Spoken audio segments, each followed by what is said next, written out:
मित्रों, जय श्री राम सीताराम। आज आप लोग उससे आगे की कथा श्रवण करेंगे। कहो भूप मुनिराज कर, जोई जोई आयस होय।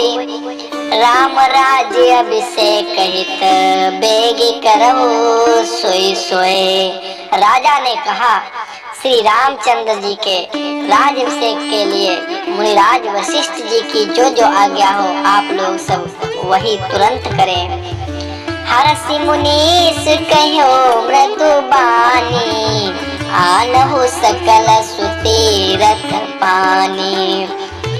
औषध मूल फूल फल पाना, कहे नाम धनि मंगल नाना। मुनिराज ने हर्षित होकर कोमल वाणी से कहा कि संपूर्ण श्रेष्ठ तीर्थों का जल ले आओ। फिर उन्होंने औषधि मूल फूल फल पत्र आदि अनेकों मांगलिक वस्तुओं के नाम गिनकर बताए। चामर चरम बसन बहु भांति, रोम पाट पट अगणित जाति।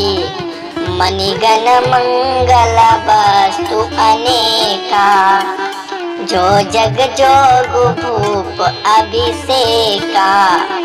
चंवर मृग चर्म बहुत प्रकार के वस्त्र, असंख्य जातियों के ऊनी और रेशमी कपड़े, मणिया और भी बहुत सी मंगल वस्तुएं जो जगत में राज्याभिषेक के योग्य होती हैं, सबको मंगाने की उन्होंने आज्ञा दे दी। वेद विदित कही सकल विधाना, कहेहु रचहु पूर्वी वेद बिताना। सफल रसाल पूग फल खेरा, रोपहु विधिन पुरचहु फेरा। मुनि ने वेदों में कहा है, सब विधान बताकर नगर में बहुत से मंडप छवाए सजवाए, फलों समेत आम सुपारी और केले के वृक्ष नगर की गलियों में चारों ओर रोप दो। रचहु मंजुमनि चौके चारू, कहु बनावन बेगी बजारू। पूजहु गणपति गुर कुल देवा, सब विधि करहु भूमि सुर सेवा। सुंदर मणियों के मनोहर चौक पुरवाओ और बाजार को तुरंत सजाने के लिए कह दो। श्री गणेश जी गुरु और कुल देवता की पूजा करो और भूदेव ब्राह्मणों की सब प्रकार से सेवा करो। ध्वज पताक तोरण कलश, सजहु तुरग रथ नाग। सिर धरि मुनि बर बचन, सबो निज निज काज ही लाग। ध्वजा पताका तोरण कलश घोड़े रथ और हाथी सबको सजाओ। मुनिश्रेष्ठ वशिष्ठ जी के वचनों को सिरोधार्य करके सब लोग अपने अपने काम में लग गए। जो मुनीस जहि आय सुदीन्हा, सोते ही काजो प्रथम जनु कीन्हा। विप्र साधु सुर पूजत राजा, करत राम हित मंगल काजा। मुनीश्वर ने जिसको जिस काम के लिए आज्ञा दी, उसने वह काम उतनी ही शीघ्रता से कर डाला, मानो पहले से ही कर रखा था। राजा ब्राह्मण साधु और देवताओं को पूज रहे हैं। श्री रामचंद्र जी के लिए सब कार्य मंगलमय हो रहा है। सुनत रामाभिषेक सुहावा, बाज कहा गह अवध बधावा। राम सिय तन सगुन जनाए, राम सिय तन सगुन जनाए। हर कई मंगल अंग सुहाए। श्री रामचंद्र जी के राज्याभिषेक की सुहावनी खबर सुनते ही अवध भर में बड़ी धूमधाम से बधावे बजने लगे। श्री रामचंद्र जी और सीता जी के शरीर में भी शुभ शकुन सूचित हुए। उनके सुंदर मंगल अंग फड़कने लगे। पुलकित प्रेम परस पर करहि, पुलकित प्रेम परस पर कहि। भरत आगमन सूचक अहं, भये बहुत दिन अति अवसेरी, सगुन प्रतीत भेंट प्रिय केरी।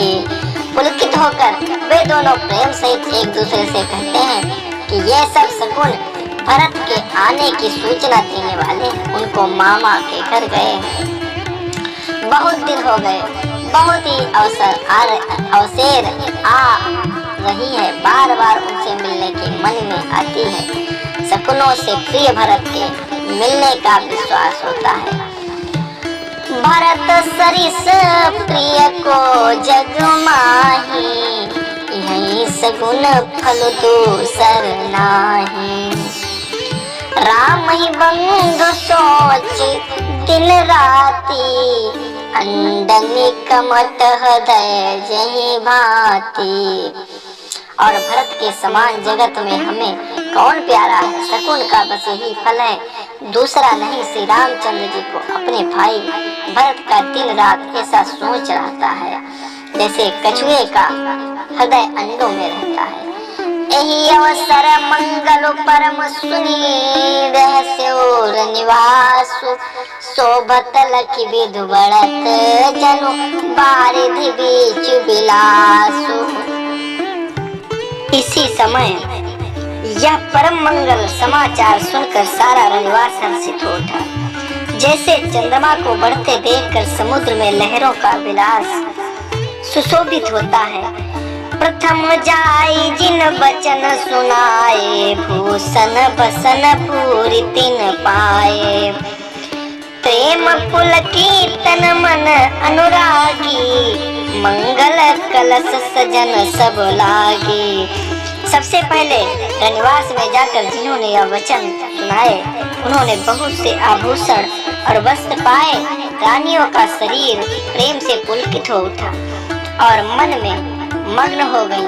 वे सब मंगल कलश सजाने लगी। चौके चारु सुमित्रा पूरी, मणिमय विविध भांति अति रोरी। आनंद मगन राम महतारी, दिए दान बहु विप्रहकारी। सुमित्रा जी ने मणियों रत्नों के बहुत प्रकार के अत्यंत सुंदर और मनोहर चौक पूरे। आनंद में मग्न हुई श्री रामचंद्र जी की माता कौशल्या जी ने ब्राह्मणों को बुलाकर बहुत दान दिए। पूजी ग्राम देवी सुर नागा, कहो बहुरी देन बलि भागा।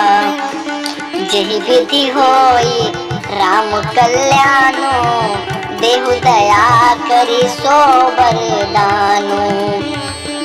उन्होंने ग्राम देवियों देवताओं और नागों की पूजा की और फिर बलि भेंट देने को कहा, अर्थात कार्य सिद्ध होने पर फिर पूजा करने की मनौती मानी और प्रार्थना की। जिस प्रकार से श्री रामचंद्र जी का कल्याण हो, दया करके वही वरदान दीजिए माता। गावही मंगल कोकिल बयनी, विधु बदनी मृग सावक नयनी। कोयल किसी मीठी वाणी वाली चंद्रमा के समान मुख वाली और हिरण के बच्चे से नेत्रों वाली स्त्रियां मंगलगान करने लगी। राम राज अभिषेक सुने ही हर से नर नारी, लगे सुमंगल सजन सब विधि अनुकूल विचार। श्री रामचंद्र जी का राजाभिषेक सुनकर सभी स्त्री पुरुष हृदय में हर्षित हो उठे और विधाता को अपने अनुकूल समझकर सब सुंदर मंगल साज सजाने लगे। तब नर नाह वशिष्ठ बुलाए, राम धाम सिख देन पठाए। गुर आगमन सुनत रघुनाथा, द्वार आई पद नायो माथा। तब राजा ने वशिष्ठ जी को बुलाया और शिक्षा समयोचित उपदेश देने के लिए श्री रामचंद्र जी के महल में भेजा। गुरु का आगमन सुनते ही श्री रघुनाथ ने दरवाजे पर आकर उनके चरणों में मस्तक नवाया।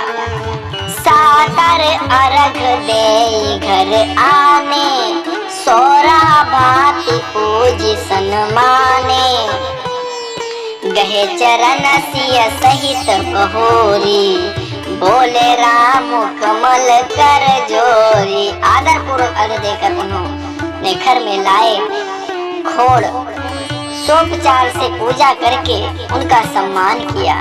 फिर सीता जी सहित उनके चरण स्पर्श किया और कमल के समान दोनों हाथ जोड़कर श्री राम जी से बोले, सेवक सदन स्वामी आगमनु, मंगल मूल अमंगल दमनु, तदपि उचित जन बोली सप्रीति, पठय काज नाथ रस नीति। यद्यपि सेवक के घर स्वामी का पधारना मंगलों का मूल और अमंगलों का नाश करने वाला होता है, तथापि हे नाथ उचित तो यही है, प्रेम पूर्वक दास को ही कार्य के लिए बुला भेजते हैं, ऐसी ही नीति है।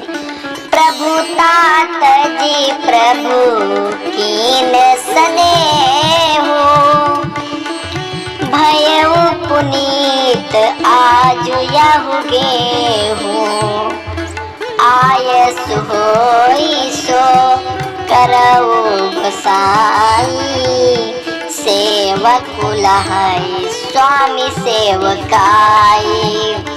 परंतु प्रभु आपने प्रभुता छोड़कर स्वयं यहाँ पधार कर जो स्नेह किया, इससे आज यह घर पवित्र होगा। हे गोसाई, अब जो आज्ञा हो मैं वही करूं। स्वामी की सेवा में ही सेवक का लाभ है। सुनि स्नेह साने बचन, मुनि रघुबर ही प्रशंस, राम कसन तुम कहो, अस हंस बंस अवतंस।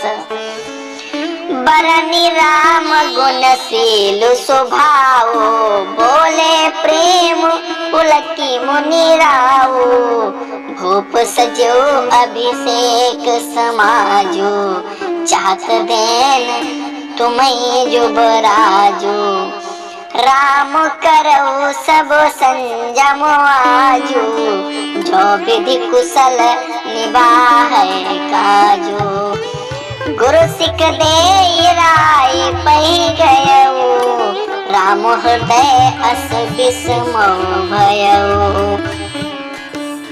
ऐसी ही कथा सुनने के लिए आप लोगों से हाथ जोड़कर निवेदन है कि हमारे चैनल को लाइक एवं सब्सक्राइब जरूर कर लें। धन्यवाद।